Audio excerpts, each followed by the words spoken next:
Hi, I'm Ashley Michael, a 28-year-old financial analyst at Morgan Stanley. While I take pride in my career, my heart has always been tied to our family business. You really should let me help with the books, Dad. I do this for a living. Everything's fine, Princess. Mark's got it handled. That exchange at our weekly family dinner churned my stomach. My father, Thomas Michael, wasn't just being stubborn. Something was off. At 58, he should have been basking in the success of Michael Auto Parts, the business he built from a single store into a 12-location chain spanning 3 states. Instead, dark circles shadowed his eyes, and his hands trembled when holding his fork. Your brother's doing great managing the finances. Focus on your own career, Dad added.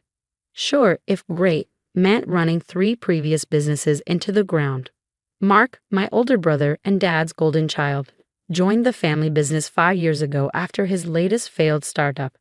Even after Mom passed when we were kids, Mark could do no wrong in Dad's eyes. Ashley, you won't believe what I found reviewing those contracts you mentioned. Lisa's voice crackled over the phone later that night. My best friend and corporate lawyer had an uncanny knack for sniffing out trouble. Please tell me it's good news, I said. Not exactly. The paperwork is strange. Like really strange. Determined to get answers, I stopped by the flagship store that week. Mike, the longtime manager, pulled me aside. Miss Ashley, something ain't right. Your brother's been having meetings after hours. What kind of meetings? I asked. The kind where folks don't look like they're here to buy car parts, if you know what I mean. Just then, Mark's wife, Helen, waltzed in, dripping with new jewelry. Oh, didn't expect to see you here. Don't you have your own job to worry about? She sneered. Nice bracelet, Helen. Must have cost a fortune. Mark takes care of me, she replied, her voice sugary sweet. Unlike some people, I know how to be grateful to this family. That night at dinner, I watched Dad push his food around his plate while Mark bragged about his latest business strategy. Mom would have seen right through this. She used to say family secrets were like engine problems. Ignore them, and everything falls apart. The quarterly numbers look fantastic, Mark announced, grinning. But Dad's hand shook as he reached for his wine. Maybe I could take a look, I offered. Back off, Ashley, Mark snapped. You're not part of this. Dad's face paled. Ashley, please, just trust us to handle this. I nodded, but deep down, I knew something was very wrong. The first red flag was the missing delivery trucks, 3 of them gone, with no paperwork explaining where or why. During a walkthrough of the warehouse, Mike grabbed my arm. Miss Ashley, your brother's been having more of those late meetings. Last night, some guys in fancy suits showed up. They weren't looking for spark plugs. Thanks, Mike. Keep an eye out for me, I said. As I headed to Dad's office, shouting stopped me in my tracks. Where's the rest of it, Mark? They're not going to wait forever. Dad's voice was laced with panic. I'll handle it. Just keep quiet and let me fix this, Mark yelled back. Peeking through the crack in the door, I saw Dad gripping his desk, his face ashen. Mark paced the room, running his hands through his hair, his telltale sign of losing control. Days later, Helen sauntered into the store with a new designer bag dangling from her arm. Look what Mark bought me, she gloated. Isn't he the most generous husband? That's quite a spending spree you're on, Helen. Business must be booming. Oh, honey, you have no idea. Maybe if you weren't so busy playing detective, you'd actually find someone to spoil you too. Helen's words rang in my ears long after she left. That evening, I waited until the store emptied before slipping into Dad's office. My heart sank when I found the note in his drawer. Time's running out. Pay up, or everyone learns the truth. Dad, we need to talk about this, I said the next day, confronting him. Everything's fine, Ashley. Please just stay out of it, he insisted. You've lost $15 million in 2 months. That's not fine. Before Dad could respond, Mark stormed into the office, his eyes blazing. Why can't you just mind your own business? He barked. Mark, stop. Dad's voice trembled. No, she needs to back off. His words carried a weight I couldn't ignore. That night, I called Lisa. I need your help. Something's seriously wrong, and I think Mark's involved in something illegal, I told her. Send me everything. Bank statements, inventory reports, all of it, Lisa said. And Ashley, be careful. This feels bigger than just cooking the books. Lisa and I worked late into the night, poring over documents spread across her dining room table.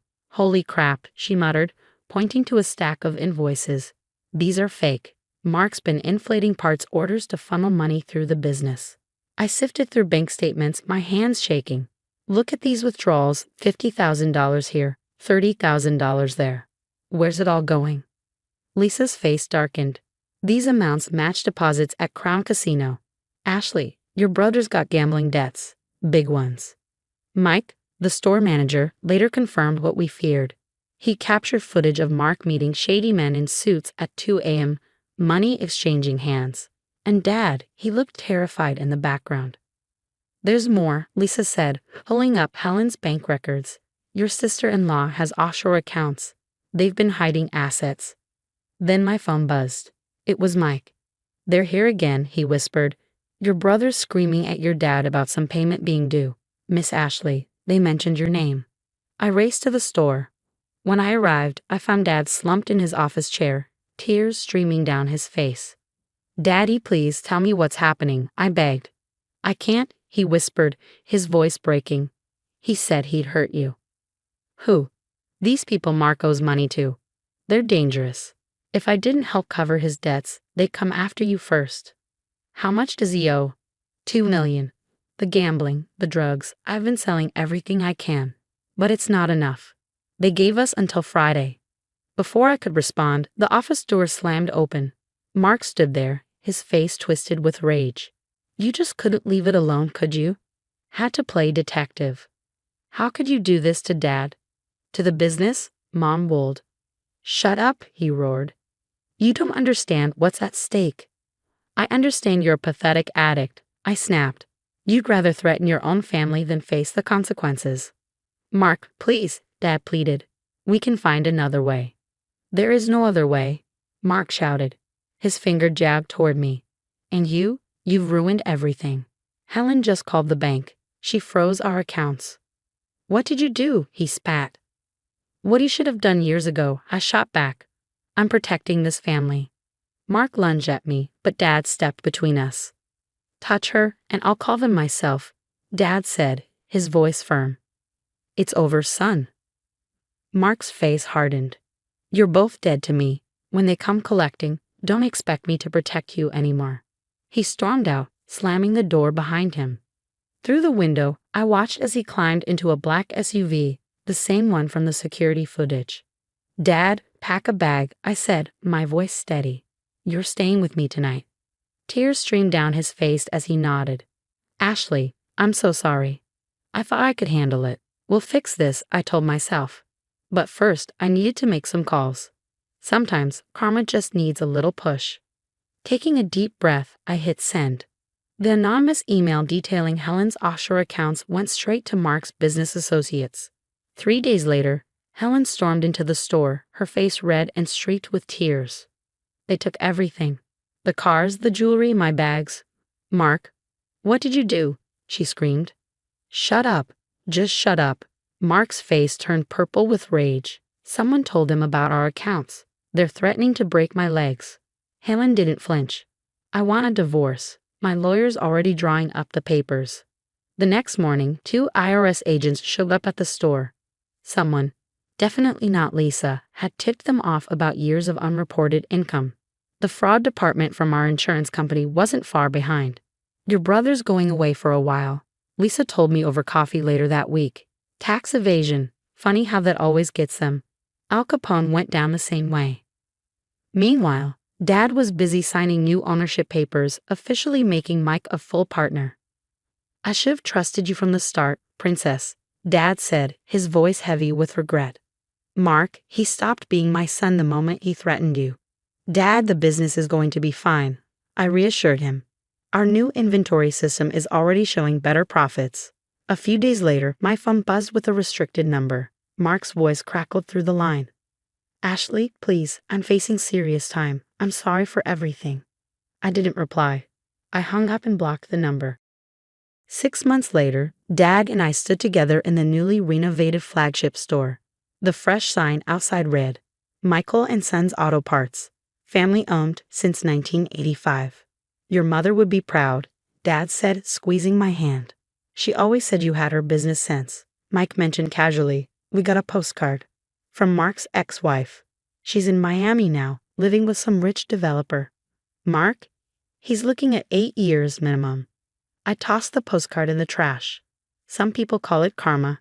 I call it justice. The business is thriving now. Dad's smiling again, teaching Mike everything he knows. And me? I still run the books, but differently than Mark ever did. Every dollar accounted for, every transaction clean. Last week, I got another letter from Mark. I didn't even open it. Some bridges aren't meant to be rebuilt. You ever miss him? Dad asked during our weekly family dinner. I miss who I thought he was, I admitted. But that person never really existed. We raise our glasses. To family, the real kind. The kind that builds you up instead of tearing you down.